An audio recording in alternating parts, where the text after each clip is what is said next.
छोटी जी बच्ची नाल तू ज्यादती क्यों की है? बस दास्तानी जैन। शैतानी दिन हो गया सी। हाँ जी। मैंने तो तू आप शैतान लग रहे हैं। थोड़ी जी तेरे अंदर कुछ शर्म होया नहीं गई सी? रात और नंगन दई से वेली ने मैं वाल लिया था, कपड़े तारे थे, किया कुछ भी। टोटल बगैरत बन गया सा। साढ़े लाई उत्तों पै गया सी, चीका उन्हें नहीं मारियां, कपड़े लाए। हस के ना मूँह सही रख, मैं सुटांगा तेरे मुंह ते। हस के रोला पै गया सी, हस के गल करने वाली है। अस्सलाम वालेकुम नाज़रीन, मैं हूं आपका मेज़बान उमर बलोच। आप देख रहे हैं उर्दू वायरल। नाज़रीन, थाना फ़िरोज़ वाला में मौजूद हूं। यहाँ पे एक दरिंदा सिफत इंसान लाया गया जिसने 7 साल बच्ची के साथ ज़्यादती की है, जिसने छोटी सी मासूम कली को दरिंदगी का निशाना बनाया है। उसने ये घिनौना काम क्यों किया, उसके पास चलेंगे, उससे जानेंगे कि आखिर क्या वजह बनी कि तुम इंसान से दरिंदे बन गए। चलिए, की नाम है? रूम सी। अरुण मसीह। हाँ जी। अरुण मसीह, मैनू यह दस कि छोटी जी बच्ची नाल तू ज़्यादती क्यों की है? बस दास्तानी जैन। शैतानी दिन हो गया सी। हाँ जी। मैंने तो तू आप शैतान लग रहे हैं। क्यों की ज्यादती? मतलब की जेन बनया? वो बच्ची दे घर आंदा जांदा सा, बच्ची कोई रिश्तेदार सी ਤੁਹਾਡੀ? नहीं रिश्तेदार नहीं, मैं काम कीता उन्होंने घर 20-25 दिन। ਉਹਨਾਂ ਦੇ ਘਰ ਤੂੰ 20-25 ਦਿਨ ਕੰਮ ਕੀਤਾ ਹੈ? हाँ जी। ਫਿਰ मैंने ਤੂੰ ਨਜ਼ਰ ਰੱਖ ਲਈ? मैंने मजदूरी की मिस्त्रियाँ मगर। ਤੇ 7 ਸਾਲ ਦੀ ਬੱਚੀ ਤੇ ਤੂੰ ਨਜ਼ਰ ਰੱਖ ਲਈ? नहीं सर, ਥੋੜੀ ਜੀ ਤੇਰੇ ਅੰਦਰ ਕੋਈ ਸ਼ਰਮ ਹੋਇਆ ਨਹੀਂ ਗਈ ਸੀ? ऐसा क्यों नहीं है। ਕਿੰਨੀਆਂ ਭੈਣਾਂ ਹੀ?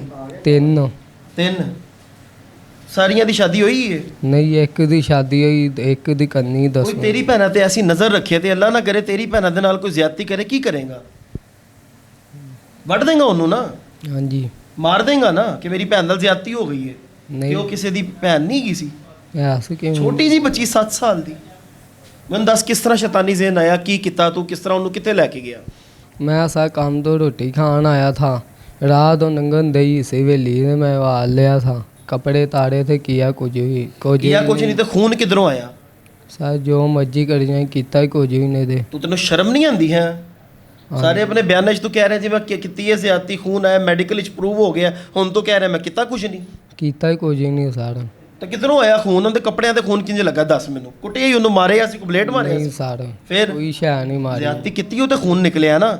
जो ना शायद अपना खून लाया है जो। ਤੂੰ ਬਦਬਖਤ ਇਨਸਾਨ ਹੈਗਾ, ਤੈਨੂੰ ਸ਼ਰਮ ਹੀ ਨਹੀਂ ਆਉਂਦੀ। आंधी क्यों ਕਿਉਂ ਕੱਪੜੇ ਲਾਏ ਸੀ ਬੱਚੀ ਦੇ ਤੂੰ? बस सस्तान जैन च आया। ਸ਼ੈਤਾਨ ਤੇਰੇ ਜ਼ਿਹਨ 'ਚ ਆ ਗਿਆ ਸੀ? हाँ जी। ਸਾਰੇ ਕੰਮ ਆਪਣੇ ਸ਼ੈਤਾਨਾਂ ਤੇ ਪਾਓ। ਤੂੰ ਤੇ ਇਹ ਕਹਿ ਕਿ ਮੈਂ ਆਪ ਵੱਡਾ ਸ਼ੈਤਾਨ ਹੈਗਾ ਵਾਂ।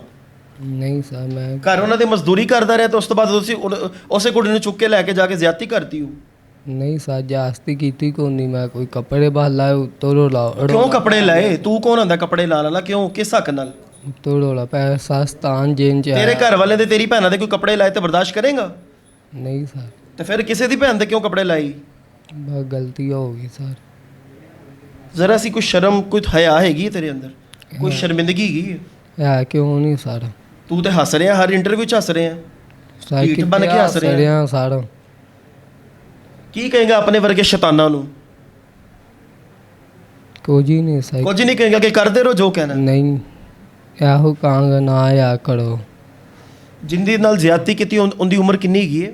7 साल। 7 ਸਾਲ। ਮਾਸੂਮ ਬੱਚੀ ਹੈ। हाँ जी। ਤੇ ਜਦੋਂ ਮਾਸੂਮ ਬੱਚੀ ਦੇ ਤੂੰ ਕੱਪੜੇ ਲਾ ਰਿਹਾ ਸੈਂ, ਉਹਨੇ ਚੀਖਾਂ ਮਾਰੀਆਂ, ਤੈਨੂੰ ਕੋਈ ਦਿਲ 'ਚ ਸ਼ਰਮ ਹਯਾ ਨਹੀਂ, ਥੋੜੀ ਜਿਹੀ ਗੈਰਤ ਨਹੀਂ ਆਈ? ਟੋਟਲ ਬਗੈਰਤ ਬਣ ਗਿਆ ਸੈਂ। ਸਾਡਾ ਢੋਲਾਈ ਉੱਤੋਂ ਪੈ ਗਿਆ ਸੀ, ਚੀਕਾਂ ਉਹਨੇ ਨਹੀਂ ਮਾਰੀਆਂ, ਕੱਪੜੇ ਲਾਏ। ਹੱਸ ਕੇ ਨਾ ਮੂੰਹ ਸਹੀ ਰੱਖ, ਮੈਂ ਸੁੱਟਾਂਗਾ ਤੇਰੇ ਮੂੰਹ ਤੇ। ਹੱਸ ਕੇ ਰੋਲਾ ਪੈ ਗਿਆ ਸੀ, ਹੱਸ ਕੇ ਗੱਲ ਕਰਨ ਵਾਲੀ ਹੈ।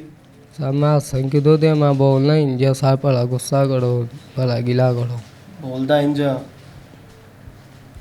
नाज़रीन, ये हालात हैं, ये ढीठपन की इंतहा है कि आगे से हंस मुस्कुरा के बात कर रहा है कि मैंने कपड़े उतारे और आगे से हंस रहा है। इस जैसे दरिंदों से अपनी बच्चियों को बचा के रखा करें, खुदारा चेक एंड बैलेंस रखा करें। जिसको मर्जी मुंह उठा के घर में घुसा लेती है अवाम, उसके बाद जब इस तरह के वाक़ियात होते हैं तो फिर आप रोते हैं। ये वीडियोज़ आपको दिखाने का मकसद ही होता है कि इस तरह के मकरूह चेहरों से आपको अवेयर किया जाए, आपको बताया जाए कि अपने घर वालों की, अपनी बच्चियों की, अपने बच्चों की आपने हिफाजत कैसे करनी है ताकि इस तरह के नाखुशगवार वाक़ियों से बचा जा सके। लेकिन अब ये मुकर है, लेकिन पुलिस इसे मज़ीद उगलवा लेगी और इंशाल्लाह मैं दुआ करूँगा कि इसको कभी भी ज़मानत ना मिले। अल्लाह निगहबान।